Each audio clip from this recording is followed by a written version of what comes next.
Assalamu alaikum. I hope you all are fine. So in this particular video we are going to continue the discussion of CS 409, that is Introduction to Database Administration. And as you can see इसमें हमने इंशाल्लाह primary की के बारे में बात करनी है, जो ओवरऑल आपके मॉड्यूल्स के हिसाब से टॉपिक नंबर बन रहा है नंबर 11। ठीक हो गया। अच्छा, अब इसमें बात करनी है प्राइमरी की। सो इट्स पॉसिबल कि आपको थोड़ा बहुत आइडिया होगा कि बेसिकली प्राइमरी कीज़ क्या होती हैं, क्योंकि हमने CS 403 में या ओवरऑल हमने कहीं ना कहीं कंप्यूटर में पढ़ी होती हैं primary keys. So let me revise you again. Primary की बेसिकली एक कैंडिडेट की ही होती है, जिसे हम इस चीज़ के लिए सिलेक्ट करते हैं कि आपके डेटाबेस में जितना भी ज़्यादा डेटा है उसमें अगर आपने रिकॉर्ड्स को, डेटा को यूनिकली आइडेंटिफाई करना है तो हम कहते हैं कि वो प्राइमरी की है।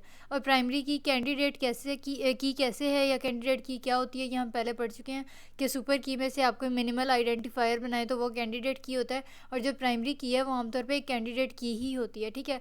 फिर उसके बाद यहाँ पे अब कुछ जो हैं वो क्या लेंगे, कंस्ट्रेंट्स आ गए, कुछ रिस्ट्रिक्शंस, कुछ लिमिटेशंस आ गई रिलेटेड टू प्राइमरी की।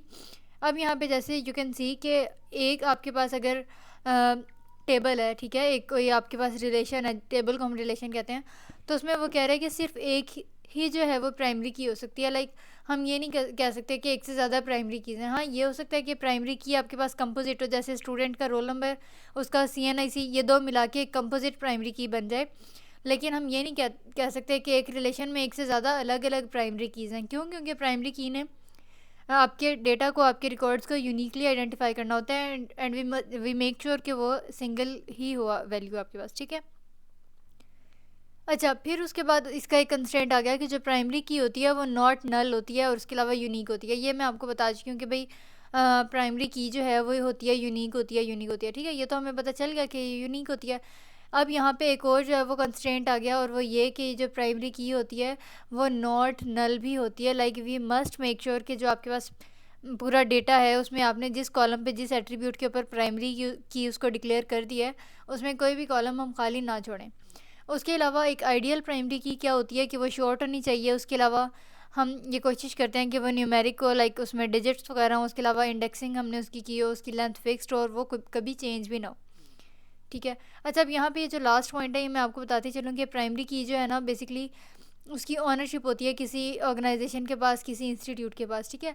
जब मैंने कहा कि उसकी ऑनरशिप होती है, इसका क्या मतलब है? अब जैसे अगर हम पाकिस्तान के सिटीज़न हैं, राइट, तो इसमें क्या होगा कि जैसे हम सबके CNIC होते हैं, है ना, तो CNIC जो है समझ लें नादरा की ऑनरशिप है। ठीक है। इसी तरह अगर फॉर एग्जांपल हमारी यूनिवर्सिटी है, उसमें हमारे जो रोल नंबर्स हैं, स्टूडेंट आईडीज़, वो BC210 मतलब इस तरह के कोड से आमतौर पे शुरू होती हैं, तो ये वर्चुअल यूनिवर्सिटी की ऑनरशिप है। ठीक है। तो मतलब इस तरह से हर ऑर्गेनाइजेशन की अपनी प्राइमरी की ऑनरशिप होती है, जिसके हिसाब से वो अपने मौजूद डेटा में यूनिकली जो है वो चीज़ें आइडेंटिफाई कर सकता है।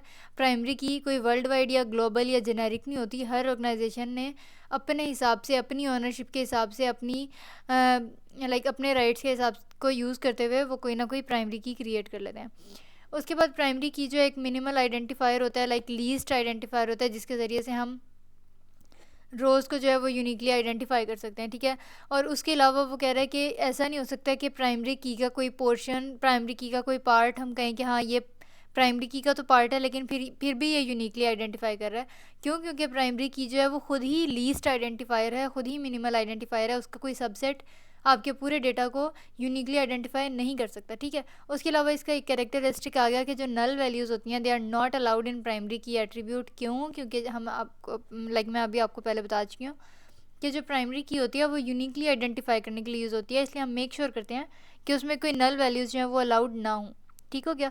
अच्छा, अब यहाँ पे आपके पास एक एग्जांपल आ गई स्टूडेंट टेबल की या स्टूडेंट रिलेशन की, और इसमें आपके पास स्टूडेंट आईडी जो है वो this is acting as a primary की।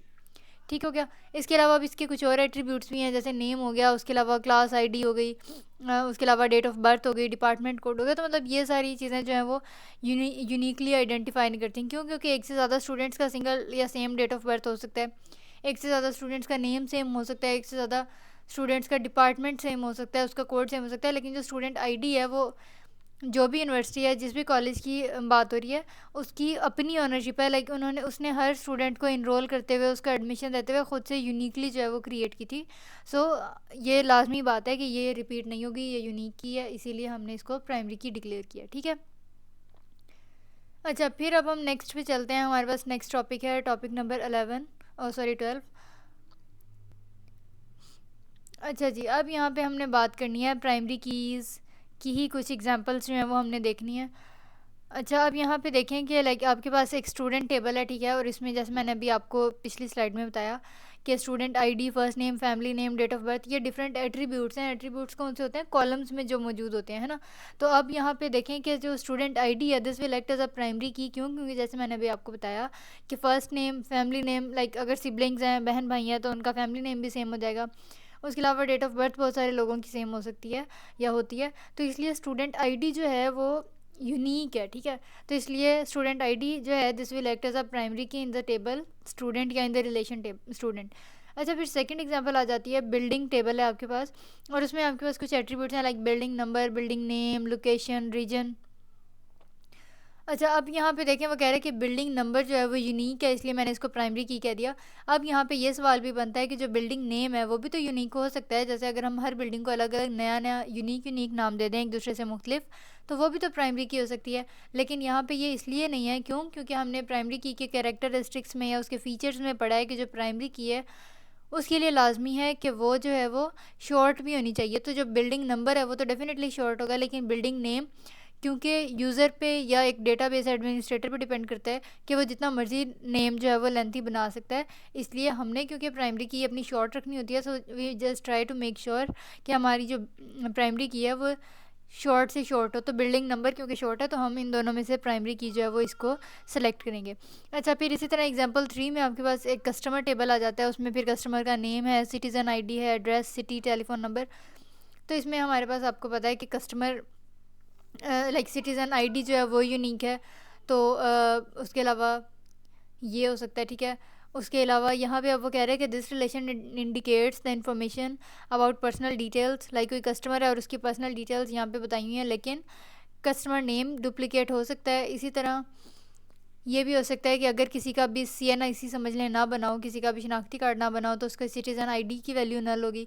या अगर किसी के पास मोबाइल फ़ोन नहीं है तो टेलीफोन नंबर जो है वो भी नल होगा। तो फिर इस चीज़ में हम क्या करते हैं कि इस चीज़ में, इस केस में हमारे पास एक ज़रूरत महसूस होती है कि आपके पास कोई और भी प्राइमरी की के लिए कोई यूनिक आइडेंटिफायर होना चाहिए। और फिर हम किस चीज़ को यूनिक आइडेंटिफायर बनाते हैं?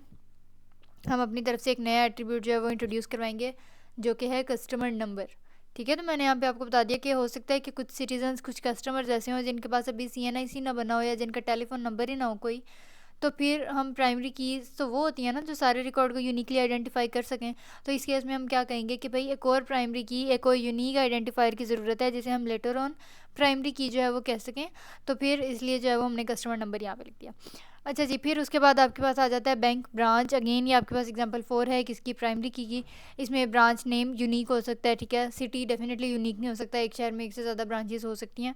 एंड मैंने आपको प्रीवियस वीडियो में बताया था कि टोटल एसेट्स भी सेम नहीं हो सकते। तो यहाँ पे या तो ब्रांच नेम सेम हो सकता है, सॉरी प्राइमरी की हो सकता है। और अगर इस केस में जाएँ कि भाई ये तो लेंथी होता है एंड ऑल दिस स्टफ, तो फिर यहाँ पे हमने एक नया एट्रीब्यूट भी इंट्रोड्यूस करवा सकते हैं, दैट इज़ ब्रांच नंबर, ठीक है। उसके अलावा कैंडिडेट की क्या होती है? कैंडिडेट की लाइक अब इस तरह समझ लें कि ब्रांच नेम जो है वो इसमें आपके पास है कैंडिडेट की। इसी तरह अगर सुपर कीज़ में इसकी बनाऊँ तो branch name city, branch name total asset, या branch name city total asset. तो मतलब इस तरह से अगर आपने वो सुपर कीज़ और कैंडिडेट कीज़ का कॉन्सेप्ट थोड़ा क्लियर है आपके माइंड में, so you will be better able to understand. अच्छा, फिर उसके बाद हमारे पास आ जाता है टॉपिक नंबर 13, और यहाँ पे अगेन जो है वो हमने प्राइमरी की एग्जांपल्स की ही डिस्कशन को इंशाल्लाह कंटिन्यू करना है। अब यहाँ पे देखें, जैसा कि मैंने आपको पहले बताया था कि जो प्राइमरी की होती है वो हर ऑर्गेनाइजेशन की अपनी ऑनरशिप होती है, उसकी अपनी जो है वो क्रिएटेड या इन्वेंटेड जो है वो प्राइमरी कीज़ होती हैं। अब जैसे और हम उसी को यूनिकली आइडेंटिफाई कर सकते हैं। अब जैसे अगर फॉर एग्जांपल आपकी यूनिवर्सिटी में आपका रोल नंबर या स्टूडेंट आईडी जिसे हम कहते हैं, अगर वो BC से स्टार्ट हो रही है तो इसका मतलब होता है कि भाई बैचलर्स के स्टूडेंट हैं, लाइक BS के, ठीक है। और अगर MC से स्टार्ट हो रही होती है तो इसका मतलब होता है कि वो मास्टर्स के स्टूडेंट हैं, मतलब मास्टर्स डिग्री के या मास्टर्स प्रोग्राम के।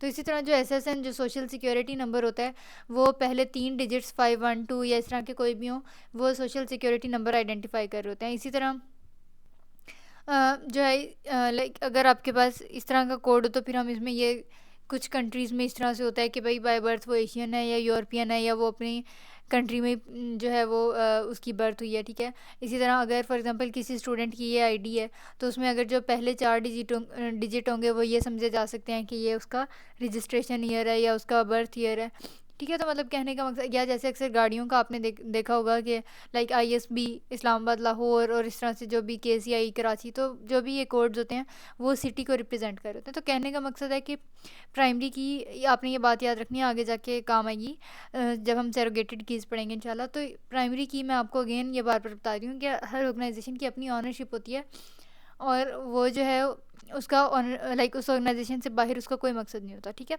ये बात आपने याद रखनी है। अच्छा, फिर उसके बाद यहाँ पे एक चीज़ अगेन रिपीट हो रही है कि प्राइमरी कीज़ जो हैं होती हैं उनकी फ़िक्स्ड लेंथ होती है, ठीक है। अब जैसे यहाँ पे अगर 3 डिजिट्स फिक्स्ड हैं प्राइमरी की के, तो वो हमेशा 3 ही रहेंगे, कभी 2, 1 या 4 नहीं होंगे, ठीक है। इसी तरह प्राइमरी की जैसे देखें यहाँ पे फिक्स्ड लेंथ है, जैसे अब IBAN नंबर है तो पहले तो जो कोड में कह लें कि डिजिट्स हैं, या डिजिट्स तो नहीं है, अल्फ़ाबेट्स हैं, ये आपके कंट्री के कोड को शो करेंगे। फिर नेक्स्ट टू चेक नंबर बताएंगे, फिर नेक्स्ट फॉर बैंक का कोड बताएंगे and all this. So I hope you are getting the things कि जो मैं बताना चाह रही हूँ। अच्छा, फिर यहाँ पे देखें कि प्राइमरी की में जैसे मैंने आपको कैरेक्टरिस्टिक्स बताए थे कि इसमें इंडेक्सिंग भी हम करते हैं, और इंडेक्सिंग कह लें कि एक तरह का पॉइंटर बनाने को कहते हैं। तो यहाँ पे SQL क्यूरीज, जो SQL क्यूरीज होती हैं, उनकी हेल्प से हम अपना डिज़ायर्ड डेटा जो है वो फेच कर लेते हैं। अच्छा, फिर नेक्स्ट आ जाता है टॉपिक 14। यहाँ पे अब बात हो रही है प्राइमरी की के कुछ फॉर्मेट्स की, और यहाँ पे देखें कि चलें इस सब को ही करना है। अब सबसे पहले एक्सेल की का ये आपको स्नैपशॉट यहाँ पे नज़र आ रहा है, और इसमें बेसिक्स कुछ आपको बताई हैं कि हम जैसे एक्सेल में जो है वो क्या कर सकते हैं कि आप डेटा टैब में जाएं, डेटा टैब में, और यहाँ पे आपको जो ऑप्शन नज़र आती है सॉर्टिंग की, तो हम A to Z या Z to A like ascending या डिसेंडिंग ऑर्डर में समझ लें सॉर्ट कर सकते हैं, लोएस्ट से हाईएस्ट या हाईएस्ट से लोएस्ट। तो इंडेक्सिंग का भी आमतौर पे यही मकसद होता है कि हम अपनी सर्चेज़ को ज़्यादा मज़ीद फास्ट, मज़ीद कह लेंगे एफिशिएंट कर सकते हैं, ठीक हो गया। अच्छा, फिर उसके बाद हम इसी तरह, वो तो एक्सेल में था, एक्सेल शीट में था, इसी तरह अगर आपने डेटाबेस मैनेजमेंट सिस्टम के अंदर रहते हुए लाइक अगर आप ओरेकल पे काम कर रहे हैं या कोई SQL सर्वर है आपका कोई और, तो उसमें जो है वो हम लाइक प्राइमरी कीज़ में इंडेक्सिंग कैसे कर सकते हैं। तो उसका सिंपल सा ये रूल है कि हमने क्या करना होता है कि हम SQL क्यूरीज़ की हेल्प से जो है वो डेटा को फेच कर लेते हैं। तो डिफरेंट क्लॉजेस वगैरह यूज़ होते हैं, तो ये आगे ऑनवर्ड्स हमारे सिलेबस में मतलब काफ़ी डिटेल में होंगे, तब इंशाल्लाह हम इनको कर लेंगे। अच्छा, फिर यहाँ पे अब एक सवाल बनता है कि प्राइमरी की हु विल डिसाइड।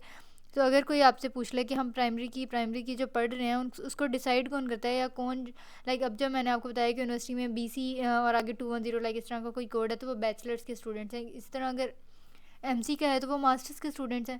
तो ये जो लाइक एक क्राइटेरिया सेट हुआ हुआ है, इसको डिसाइड किसने किया है? सो द आंसर इज़ कि एक ऑर्गेनाइजेशन या जो इंटरप्राइज या जो कोई फर्म या कोई कॉलेज, यूनिवर्सिटी, मतलब कोई भी इदारा, जो कोई भी ऑर्गेनाइजेशन होती है, वो खुद से अपने इदारे के लिए, अपने ऑर्गेनाइजेशन के लिए प्राइमरी की जो है वो डिसाइड करती है, ठीक है। So this is all for this topic. अब यहाँ पे हम नेक्स्ट देखते हैं, आपके पास आ जाता है टॉपिक नंबर 15। अच्छा जी, अब यहाँ पे आ जाती हैं सरोगेटेड कीज़।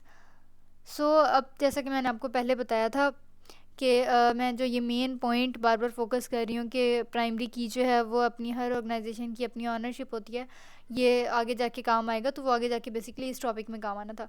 अब सरोगेटेड कीज़ बेसिकली क्या होती हैं? सरोगेटेड कीज़ को हम आर्टिफिशियल कीज़ भी कहते हैं। सरोगेटेड की इस तरह से है, समझ लें, मैं पहले आपको एग्जाम्पल दे के समझाती हूँ। लाइक फॉर एग्ज़ाम्पल, अगर अब मैंने जैसे आपको बताया था कि नादरा जो है पाकिस्तान में जो सिटीज़न आईडी या जो हमारे पास CNICs होते हैं वो इशू करती है, ठीक है। तो अब पाकिस्तान में रहते हुए अगर कोई आपको अपना लाइक CNIC का नंबर बताए, तो हमें पता चल जाता है कि हाँ, CNIC के आखिर में अगर इवन नंबर्स हैं तो डेफिनेटली वो फ़ीमेल जेंडर है, और अगर ओड हैं तो वो मेल जेंडर है। लाइक अगर अभी आपका जो CNIC है उसमें अगर आप नोट करें कि if you are a male student, तो फिर डेफिनेटली आपका जो CNIC का लास्ट डिजिट होगा वो ओड होता है, ठीक है, और फीमेल हैं तो इवन होगा। तो मतलब कहने का मकसद है कि ये सारी चीज़ें पाकिस्तान के अंदर रहते हुए मीनिंगफुल होती हैं। अगर आप किसी और सिटी में, सॉरी, किसी और कंट्री में, कहीं फॉरेन कंट्री में अगर आप मूव करते हैं, तो वहाँ पे आपका CNIC किसी काम का नहीं है। क्यों? क्योंकि वो आपको पाकिस्तान में रहते हुए एज अ पाकिस्तानी सिटीज़न जो है वो आइडेंटिफाई कर रहा होता है, और लाइक उसमें फैमिली नंबर होता है, फिर gender and all this stuff. लेकिन आउटसाइड द कंट्री वो किसी काम का नहीं है। तो जो सैरोगेटेड की है वो इसी चीज़ के लिए चाहिए होती है कि जो प्राइमरी की होती है वो तो सिर्फ अपने ही ऑर्गेनाइजेशन के लिए, अपनी ही फर्म के लिए जो है वो काम आती है ना। तो अगर फॉर एग्जांपल अगर पाकिस्तान के लोगों का हमने डेटा इकट्ठा करना है, साथ यूएस के लोगों का, साथ इंडिया के लोगों का, तो इंडिया लोगों के पास अपना आधार कार्ड या इस तरह की जो भी उनके पास होती हैं, और यूएस के जो वो होते हैं उनके पास सोशल सिक्योरिटी नंबर होता है। तो हर किसी का, हमारा नादरा का सीएनआईसी है, तो हर किसी का डिफरेंट डिफरेंट है। तो हमने अपनी नादरा की सीएनआईसी की प्राइमरी की बना ली, उन्होंने अपने आधार कार्ड जो भी उनका होता है उसकी बना ली, और यूएस के सिटीजन्स जो हैं उन्होंने आईबैन नंबर की या एसएसएन नंबर की बना ली। अब जब इन तीनों का डेटा मिला के हम किसी टेबल में रखेंगे तो वो तो किसी काम का नहीं होगा। लाइक उसमें तो हम कोई प्राइमरी की बना ही नहीं सकेंगे। अब हम सीएनआईसी को प्राइमरी की बनाएंगे या उनके आईबैन नंबर को बनाएंगे, एसएसएन नंबर को बनाएंगे, या उनके किसी कार्ड की बनाएंगे। तो डेफिनेटली इस तरह के केसेस में आपको एक नई की ज़रूरत होती है, विच इज़ द सैरोगेटेड की। सो अगेन आई रिपीट कि सैरोगेटेड की जो होती है उसको हम आर्टिफिशियल की भी कहते हैं, ठीक है। उसको डीबीएमएस जो डेटाबेस मैनेजमेंट सिस्टम होता है वो सप्लाई करता है। ये शॉर्ट होती है, न्यूमेरिक होती है, और अगेन ये एक आइडियल प्राइमरी की होती है। क्यों? क्योंकि ये कभी भी चेंज नहीं होती। लाइक उसको डीबीएमएस ने, आपके डेटाबेस ऑनर ने, और उसके सिस्टम में रहते रहते ही सप्लाई किया गया होता है। तो ऐसा जिसको बार बार चेंज होने की ज़रूरत भी नहीं होती और ना वो होती है, ठीक है। और उसके अलावा यूज़र्स के लिए वो मीनिंगलेस होती है। क्यों? क्योंकि प्राइमरी की अगर मेरा अपना सीएनआईसी नंबर था तो वो that was meaningful for me, ठीक है। लेकिन अगर मेरा डेटा जो है वो सारा यूएस और इंडिया के सिटीजन्स के साथ अगर मिल रहा है, और फिर कोई सिस्टम वैल्यू जनरेट कर रहा है, जैसे मैं सैरोगेटेड की कह रही हूँ 1 2 3 4, तो वो मेरे किसी काम की नहीं है। मेरा अपना सीएनआईसी जो है वो मेरे लिए काफ़ी है। So this was all about the surrogated key. अगर आपको ये एग्जांपल के ज़रिए से थोड़ी सी बात समझ आ गई है, देन आपको आने वाले कुछ टॉपिक्स जो हैं वो इजीली समझ आ जाएंगे। अगर नहीं आई समझ तो आप रिपीट कर सकते हैं, या फिर कोई और टॉपिक्स या रिसोर्सेज जो हैं वो भी एक्सप्लोर कर सकते हैं। ठीक हो गया। अब जैसे यहाँ पे रेंटल प्रॉपर्टी की एक एग्जांपल है कि इसमें आपके पास जो है वो स्ट्रीट है, सिटी है, state, province, zip, postal code, country. तो अगर फॉर एग्जांपल एक बंदा है, उसने एक प्रॉपर्टी किसी जगह ले ली है, ठीक है।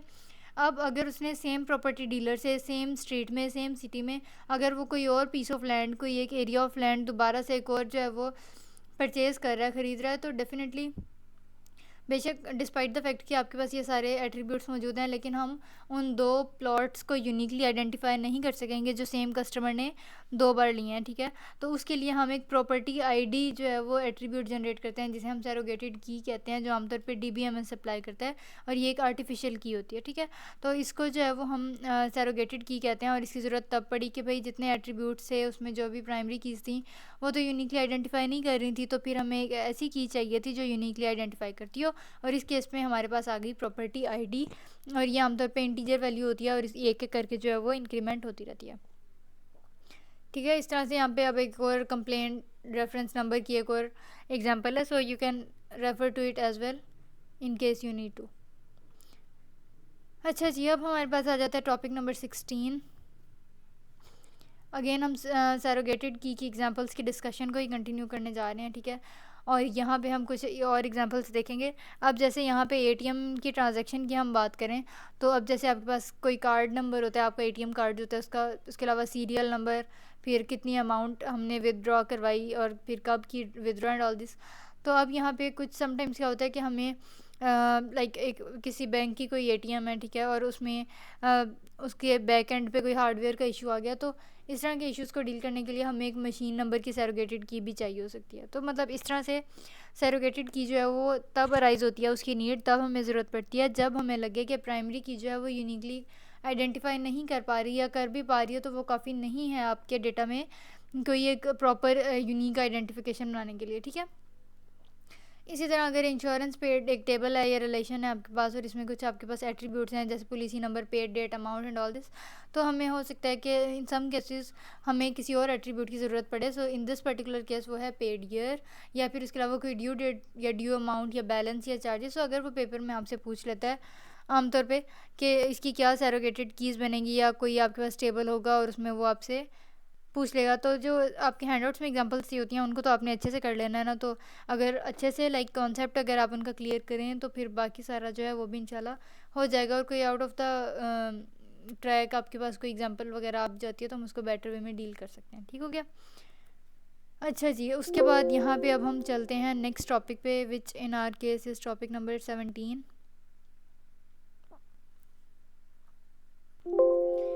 अच्छा जी, अब हमारे पास आ जाता है टॉपिक नंबर 17 और इसमें हमने अगेन सैरोगेटेड कीज़ की एग्जांपल्स की डिस्कशन को थोड़ा सा कंटिन्यू करना है, ठीक है।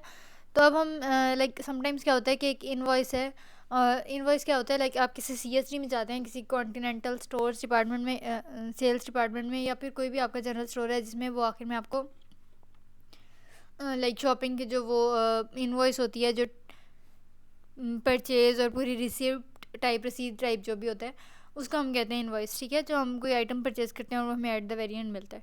तो अब क्या होता है कि लाइक अगर अगर क्या हो कि एक ही कस्टमर जो है वो एक बार उसने शॉपिंग की और फिर उसके बाद थोड़ी देर के बाद उसने दोबारा से जो है वो शॉपिंग कर ली, तो अब वो इनवॉइस नंबर, या समझ लें कि एक आइटम उसने रिटर्न करवाया तो सेम इनवॉइस नंबर पे रिटर्न तो हो जाएगा।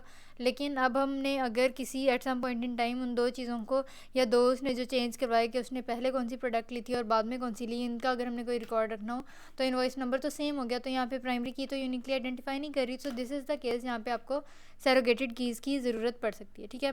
इसी तरह कोई वेडिंग हॉल आपने बुक करवाया तो उसमें कुछ तो एट्रीब्यूट्स हैं, जैसे हॉल का रजिस्ट्रेशन नंबर समझ लें, फिर उसके अलावा कितने गेस्ट्स इनवाइटेड होंगे, या फिर उसके अलावा मेन्यू में कौन कौन सी लाइक डिशेस नंबर अगर हैं सॉर्टेड तो वो कौन कौन सी डिसाइडेड हैं एंड ऑल दिस।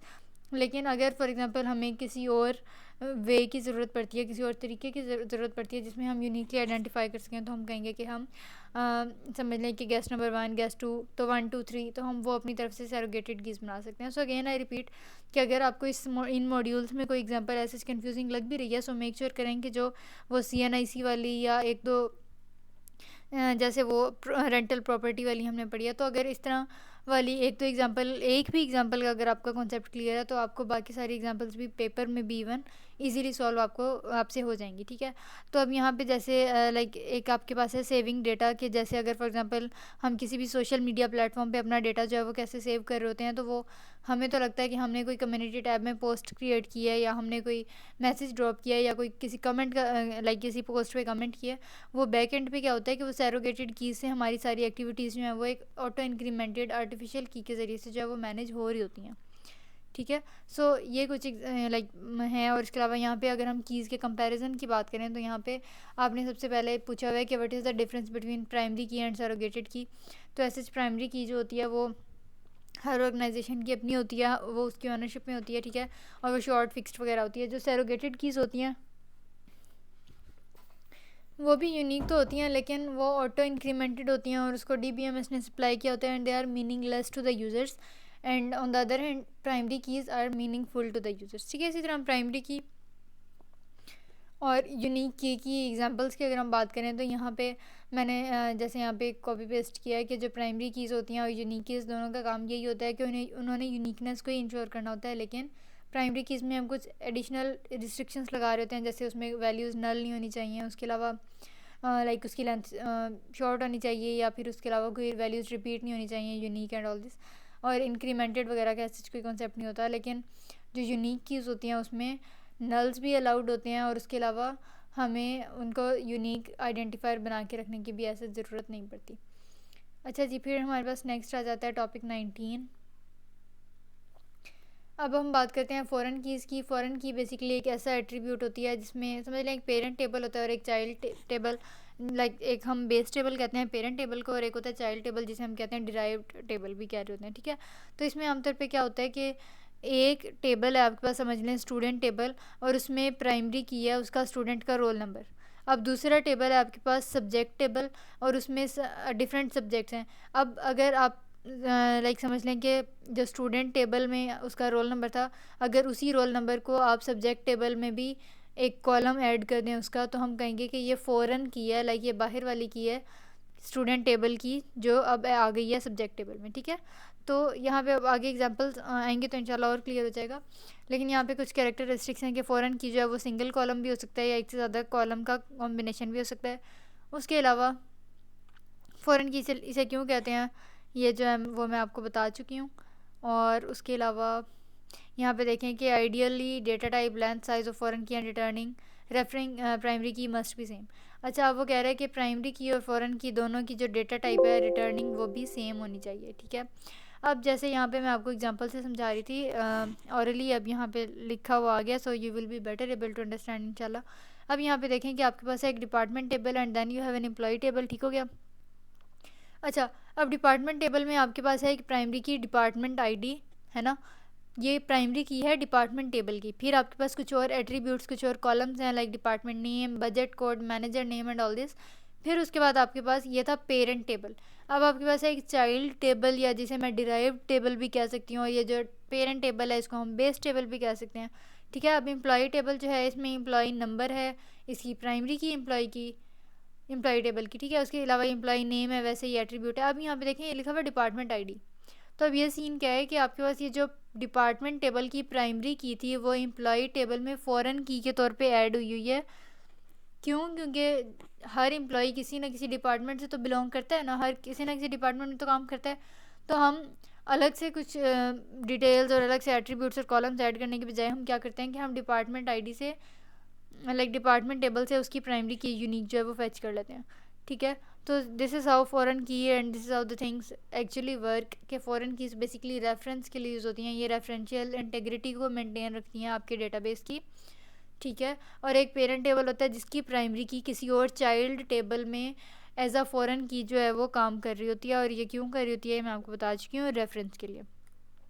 अब जैसे एक कस्टमर टेबल है और एक ऑर्डर्स टेबल है, तो कस्टमर आईडी यहाँ पे तो प्राइमरी की है और यहाँ पे आ जाती है लाइक यहाँ पे एज अ फॉरेन की यूज़ हो रही है।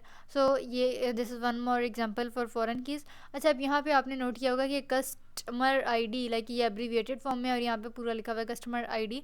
तो फॉरेन की जो होती है उसके नाम लाइक पेरेंट टेबल ये था ना, और इसमें ये वाली आपके पास लाइक फ़ॉरेन की के तौर पे अगले टेबल में काम करेगी। सो फ़ॉरेन की जो है वो प्राइमरी की से उसका नाम मुख्तलिफ हो सकता है, हार्ड एंड फास्ट रूल नहीं है कि सेम ही होना चाहिए, लेकिन हम आमतौर पे कोशिश करते हैं कि सेम रहे तो डेटा को मेंटेन करने में और मैनेज करने में कंपैरेटिवली ज़्यादा आसानी रह जाती है, लेकिन चेंज भी हो सकता है। तो ये एग्जांपल ये चीज़ क्लियर करने के लिए थी, ठीक है। अच्छा जी, अब हमारे पास आ जाता है टॉपिक नंबर 20। अब यहाँ पे हमारे पास बात आ जाती है कुछ फॉरेन कीज़ की एग्जांपल्स की। अच्छा जी, अब फॉरेन कीज़ की हमने देखनी है एग्जांपल्स। सो जैसे मैंने आपको बताया कि वेट, अच्छा जी, अब यहाँ पे जैसे देखें कि जो डिपार्टमेंट टेबल है ये पेरेंट टेबल है या बेस टेबल है, और उसमें आपके पास एक प्राइमरी की है डिपार्टमेंट नंबर, और ये जो एम्प्लॉय टेबल है विच इज़ द डिराइव्ड और चाइल्ड टेबल, इसमें ये डिपार्टमेंट नंबर देखें ये एट्रीब्यूट यहाँ पे रिपीट हो रहा है। तो आमतौर पे ये आपके पास प्राइमरी की है और ये बेस टेबल है, और ये आपके पास फॉरेन की है और इसका इस तरह से, ठीक है। अच्छा, फिर उसके बाद यहाँ पे एक पॉइंट आ गया कि attribute with in one relation that matches the key in the same relation is called recursive relationship. Like अगर आपके पास यहीं डिपार्टमेंट नंबर होता और इसी में ही डिपार्टमेंट नंबर सेम होता तो हम कहते हैं कि एक रिकर्सिव रिलेशनशिप है। और ये हमने कोई असाइनमेंट की थी तो इसमें जो है वो रिपीट भी हो रहा था। अच्छा खैर, फिर उसके बाद अब यहाँ पे देखें कि जैसे अब ये टेबल है आपके पास डिपार्टमेंट टेबल, ठीक है, और यहाँ पे ये एम्प्लॉय टेबल। सो अगर एक ही उसमें समझ लें यहाँ पे जैसे देखें ये डिपार्टमेंट टेबल में डिपार्टमेंट नंबर है, इस तरह एम्प्लॉय टेबल में भी डिपार्टमेंट नंबर है, और अगर ये एम्प्लॉय नंबर और ये मैनेजर, ये दोनों अगर लाइक दो कॉलम्स अगर एक दूसरे को रेफ़र कर रहे हो सेम टेबल के अंदर रहते रहते तो हम कहते हैं कि ये रिकर्सिव रिलेशनशिप है।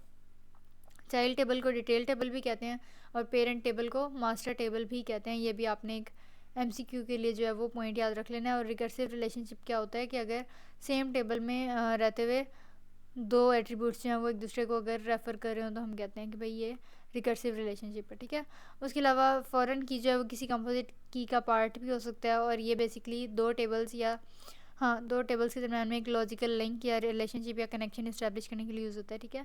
उसके अलावा अब यहाँ पे देखें कि वो कह रहा है कि प्राइमरी की जो है वो मैंने अंडरलाइन यहाँ पे की है। अब जैसे आइटम आपके पास एक टेबल है उसमें आइटम नंबर जो है वो प्राइमरी की है, इसी तरह ऑर्डर आइटम एक टेबल है तो उसमें आपके पास प्राइमरी की जो है वो एक कंपोजिट प्राइमरी की है, order number plus item number, ये दोनों मिला के लाइक दो कॉलम्स दो एट्रीब्यूट्स मिला के आपके पास बन जाता है ऑर्डर आइटम का प्राइमरी की। अब यहाँ पे वो कह रहे हैं कि लाइक जैसे पहले बताया कि फ़ॉरेन की जो है वो किसी कंपोजिट की का पार्ट भी हो सकता है। तो अब यहाँ पे प्राइमरी की तो ये कंपोजिट थी ना, लाइक कंपोजिट वो होती है जो दो या दो से ज़्यादा एट्रीब्यूट्स या दो से ज़्यादा कॉलम से मिलकर बनी हो, ठीक है। तो अब यहाँ पे आपके पास प्राइमरी की थी इस टेबल में order number plus item number, ठीक है। अब यहाँ पे ऊपर जो है वो रेफरेंस लाइक सिर्फ आइटम नंबर है, तो इसका मतलब है कि अगर आपके पास एक कंपोजिट की है तो उसका एक सिंगल पार्ट जो है वो भी एज अ फॉरेन की एक्ट कर सकता है। उसके अलावा जैसे कि मैंने आपको पहले बताया कि जो फॉरेन कीज़ हैं वो बेसिकली रेफरेंशियल इंटेग्रिटी को मेंटेन रखने के लिए बनाई गई हैं, इंट्रोड्यूस करवाई गई हैं, ठीक है। रेफरेंशियल इंटेग्रिटी कंस्ट्रेंट एक ऐसी स्टेटमेंट होती है जो बेसिकली ये मेक श्योर करती है कि जो फॉरेन की वैल्यू है वो आपकी प्राइमरी की से बिल्कुल मैच कर रही हो, रेजोनेट कर रही हो, बिल्कुल भी डिफरेंट ना हो। अच्छा जी, उसके बाद रिकर्सिव रिलेशनशिप क्या होता है कि जैसे अब मोटरसाइकिल है उसमें दो पार्ट्स हैं, एक उसकी बॉडी और एक उसका इंजन है। अगर बॉडी की बात करें तो उसमें frame, brake, rear wheel, front wheel, like back wheel, front wheel, ये सारा कुछ आ जाता है, ठीक है। और इंजन की अगर हम बात करें which is termed as drive assembly, तो उसमें आपके पास engine, gear, exhaust and all this kind of things, ये सब कुछ आ जाता है। लेकिन अगर मैं कहूँ कि इंजन का पेरेंट टेबल कौन सा है, सो मोटरसाइकिल। ड्राइव असेंबली का मोटरसाइकिल लाइक पेरेंट टेबल या मास्टर टेबल कौन सा है, मोटरसाइकिल। इस तरह रियर व्हील का कौन है, मोटरसाइकिल। गियर का कौन है, मोटरसाइकिल। ब्रेक का कौन है, मोटरसाइकिल। तो मतलब कहने का मकसद है कि जब सारी चीज़ें एक ही चीज़ में मौजूद हैं या at the very end of the day एक चीज़ में आके मिलती हैं, सो वी से कि ये आपके पास एक रिकर्सिव रिलेशनशिप है, ठीक हो गया। फिर हमारे पास नेक्स्ट आ जाता है टॉपिक नंबर 22। यहाँ पे again we will continue with the discussion of foreign keys. अब यहाँ पे दो बातें आ जाती हैं, entity integrity and referential integrity. ये दोनों are very important from exams point of view, so make sure कि आप इसको स्किप ना करें। एंटिटी इंटेग्रिटी क्या होती है कि वो ये कहती है, लाइक ये रूल्स हैं इंटेग्रिटी के, एक एंटिटी इंटेग्रिटी और एक है रेफरेंशियल इंटेग्रिटी। तो एंटिटी इंटेग्रिटी ये कहती है कि प्राइमरी की अगर सेम है आपके पास तो दो रोज़ का सेम डेटा नहीं हो सकता, लाइक आपकी यूनिवर्सिटी में दो स्टूडेंट्स का सेम रोल नंबर नहीं हो सकता। उसके अलावा प्राइमरी की में कोई नल वैल्यूज़, कोई खाली वैल्यूज़ नहीं हो सकती, ठीक है। तो ये दो रूल्स हैं एंटिटी इंटेग्रिटी के। फिर रेफरेंशियल इंटेग्रिटी के यहाँ पे 4 हैं, और अगेन आई विल रिपीट कि ये एमसीक्यूज़ के लिए, शॉर्ट के लिए, लॉन्ग के लिए, आपके क्विज़ के लिए, आपके पेपर्स के लिए इंपॉर्टेंट है, सो मेक श्योर कि आप इसको स्किप ना करें। अच्छा, अब रेफरेंशियल इंटेग्रिटी 4 चीज़ें कहती है। पहली बात ये कि जो फॉरेन कीज़ हैं वो आपकी कैंडिडेट की से ज़रूर मैच करनी चाहिए, ठीक है। मतलब फ़ॉरेन की अगर प्राइमरी की से रेफरेंस ले रही है तो प्राइमरी की में स्टूडेंट का रोल नंबर 101 हो और फ़ॉरेन की में आते आते 102 हो गया हो, so this should not happen. उसके अलावा फ़ॉरेन कीज़ नल भी हो सकती हैं, प्राइमरी कीज़ तो नहीं हो सकती ना, लेकिन फ़ॉरेन कीज़ हो सकती हैं, ये आपने याद रखना है। उसके अलावा डेटाबेस में कोई अनमैच्ड फ़ॉरेन की वैल्यूज़ नहीं हो सकती, फर्स्ट पॉइंट जैसा आ गया। उसके अलावा अगर बी ए को रेफ़र कर रहा है तो लाजमी तौर पे बात होनी चाहिए कि ए जो है वो डेटा में मौजूद होना चाहिए। उसके अलावा रेफरेंशियल विद कैस्केड क्या होता है कि अगर एक चेंज हम करें तो आगे से आगे जो है वो खुद से चेंज होता रहे। जैसे अगर हम वो आपने कोई वीडियो या इस तरह के शॉर्ट्स भी कहीं देखे होंगे कि हम काफ़ी सारे कार्ड्स को इकट्ठा अगर खड़ा कर दें और एक साइड से अगर आप कार्ड को टैप करें तो वो एक एक करके आगे से आगे सारे कार्ड्स गिर जाते हैं, या मैच स्टिक्स जो है वो इस तरह से आपने अक्सर कहीं आर्ट वगैरह देखी होगी।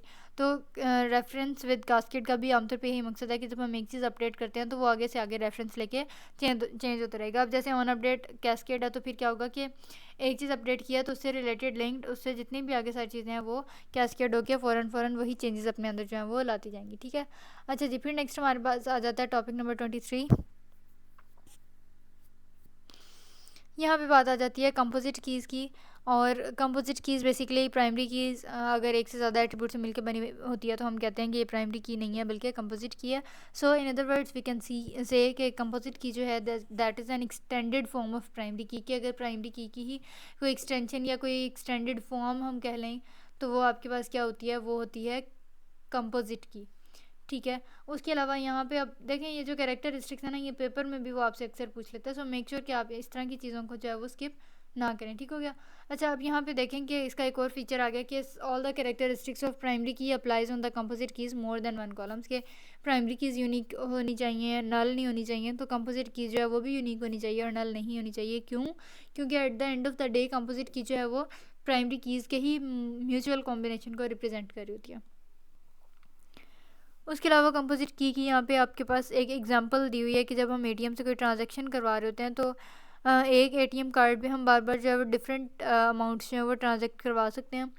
सो अब यहाँ पे किस बार कितनी या किस ट्रांजैक्शन में कितनी अमाउंट विदड्रॉ करवाई गई और कब करवाई गई, उसके अलावा कौन सा एटीएम मशीन यूज़ हुआ, कौन सी ट्रांजैक्शन थी, ठीक है। तो मतलब ये डिफरेंट चीज़ें हैं। तो एक खाली कार्ड नंबर जो है वो इस चीज़ को नहीं वो कर रहा होता, सेटिस्फाई नहीं कर रहा होता, कोप अप नहीं कर रहा होता, तो हमें किसी ना किसी और एट्रीब्यूट का कॉम्बिनेशन जो है वो साथ बनाना पड़ता है. So this is where the thing, this is where the need for composite key basically arises. ठीक है. अब जैसे एटीएम ट्रांजेक्शन टेबल या रिलेशन में हम card number plus transaction number, like इन दो एट्रीब्यूट्स और कॉलम्स को मिला के अगर हम की बनाते हैं which is termed as composite key, then we will better be able to manage and manipulate our data. तो इसलिए कंपोजिट कीज़ जो है वो यूज़ होती हैं. ठीक हो गया. अच्छा, फिर हमारे पास आ जाती हैं कंपोजिट कीज़ की कुछ एग्जांपल्स. अच्छा जी, आप यहाँ पे देखें कि आपके पास एक लाइक टेबल है which is termed as card table है, कार्ड रिलेशन है, और उसमें जो है वो आपके पास कार्ड नंबर जो है वो प्राइमरी की के तौर पे काम कर रहा है. अब एटीएम ट्रांजैक्शन में वही कार्ड नंबर तो एज अ रेफरेंस की भी एक्ट कर रहा है, और दूसरा ट्रांजैक्शन नंबर जो है वो एक एडिशनल एट्रीब्यूट हमने मिलाया, तो ये दोनों मिला के जो है वो आपके पास क्या बन गया, वो बन गया, कैसे कहते हैं, कंपोजिट की. ठीक है. अच्छा, फिर उसके बाद यहाँ पे अब जैसे हॉस्पिटल से रिलेटेड कोई एग्जांपल हम देखें, तो हॉस्पिटल से रिलेटेड ये एग्जांपल है कि आपके पास एक टेबल या रिलेशन है पेशेंट विजिट, तो इसमें विजिट नंबर आपके पास है ना. इस तरह लैब टेस्ट में आपके पास पेशेंट आईडी और विजिट आईडी सिर्फ काफ़ी नहीं होगा. लैब टेस्ट में हमने डेफिनेटली ये भी देखना है कि अगर एक ही पेशेंट ने एक ही चक्कर में, लाइक एक ही बार वो आया लैब में और एक ही पेशेंट आया, लाइक उसकी पेशेंट आईडी भी सेम होगी, विजिट नंबर भी सेम है, लेकिन उसने 3-4 टेस्ट अपने इकट्ठे करवा लिए, लाइक शुगर का करवा लिया, blood test and all this, तो उसमें you will be definitely better able to distinguish कि जो पेशेंट आईडी और विजिट नंबर है, these two alone can not cope up the need for primary key. तो यहाँ पे आपको मज़ीद कंपोजिट एक एट्रीब्यूट ऐड करने की ज़रूरत है which is the test ID in this particular case. तो ये तीनों मिला के आपके पास जो है वो बन जाती हैं कंपोजिट कीज़. ठीक है. तो मतलब इस तरह से जो है वो कंपोजिट कीज़ की नीड राइज होती है, और ऐसे जो है वो हम चीज़ों को मैनेज करते हैं. अच्छा, फिर अगेन कंपोजिट कीज़ की ही एग्जांपल्स हम देखते हैं.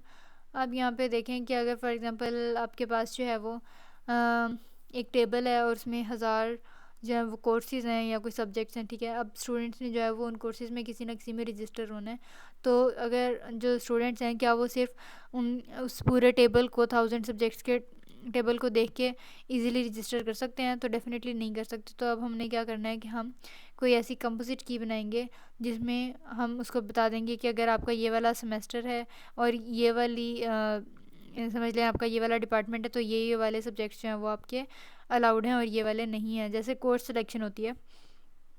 सो इस तरह से जो है वो हम कंपोजिट कीज़ को जो है वो तब यूज़ कर सकते हैं जब सिंगल प्राइमरी की जो है वो हमारे डेटा को सेशिएट ना कर रही हो, सेटिस्फाई ना कर रही हो. ठीक हो गया. इसी तरह फिर उसके बाद यहाँ पे अगेन कोर्स रजिस्ट्रेशन में 3 कीज़ मिला के आपके पास कंपोजिट की बनी है, कोर्स ऑफर में भी 3 कीज़ मिला के बनी है और डिफरेंट है. सो हम अपनी नीड के अकॉर्डिंग, और एक डेटाबेस एडमिनिस्ट्रेटर जो है वो बेटर वे में ये मैनिपुलेट करता है, एनालाइज करता है कि उसने अगर अपने डेटा को यूनिकली आइडेंटिफाई करवाना है अपने क्लाइंट से और ख़ुद भी लेटर ऑन यूज़ करना है, तो उसे क्या क्या प्राइमरी कीज़ जो है वो सिलेक्ट करनी है और कौन सी नहीं करनी. So this was all about today. इसमें अगर कोई क्यूरी या कन्फ्यूजन रह गई हो, so you can always drop a comment, and if you are new to this channel then don't forget to subscribe and hit the bell icon as well. See you soon. Till then, खुदा हाफिज़.